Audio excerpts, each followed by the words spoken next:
सिंध ज़रिए यूनिवर्सिटी टंडोजाम जे अहाते में गॾियल क़ौमनि पारां मातहत इदारे फूड एंड एग्रीकल्चर ऑर्गेनाइजेशन जे सूबाई ऑफिस क़ाइम कई वई आहे। ऑफिस जो इफ्तिताह गॾियल क़ौमनि जे पाकिस्तान में रेजिडेंट कोऑर्डिनेटर जोलेन हार्नेस ऐं सिंध ज़रिए यूनिवर्सिटी जे वाइस चांसलर डॉक्टर फतेह मरी कयो।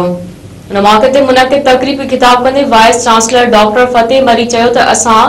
FAO ऐं ॿिया इदारा मुल्क जी मुआशी सूरतहाल के बेहतर बनाइण, गुर्बत के खात्मे, खुराक के तहफ़्फ़ुज़ ऐं पुठि ते पयल इलाइक़नि में ग़िज़ाई खोट के खात्मे लाइ गॾिजी कम कंदासीं। उन चयो त हीउ ऑफिस मुहक़िक़नि, शागिर्दनि ऐं हारियुनि समेत ॿियनि तंज़ीमुनि जे विच में राब्तनि खे वधीक बहितर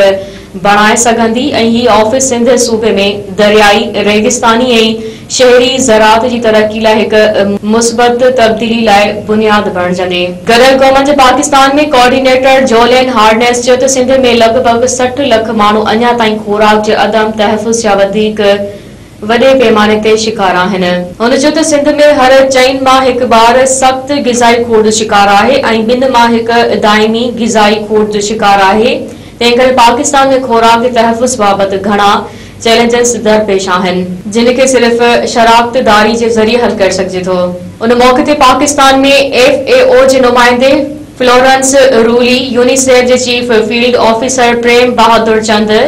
FAO जे सूबाई ऑफिस सरबराह James Okot, director general agriculture research Sindh Noor Mohammad Baloch, deans doctor Inayatullah Rajpar, doctor Ejaz Ali Khuharo, doctor Syed Ghiasuddin Shah Rashdi, doctor Manzoor Ali Apro, registrar Ghulam Mohiuddin Qureshi, doctor Mohammad Ismail Kumbhar, doctor Ejaz Sobro, doctor Ziaul Hasan Shah, doctor Mubeen Lodhi, doctor Bachal Bhutto, Shah Nasir, Ibran लगारी, Zahida डेथो, Humera जान से ॿिया मौजूद हुआ।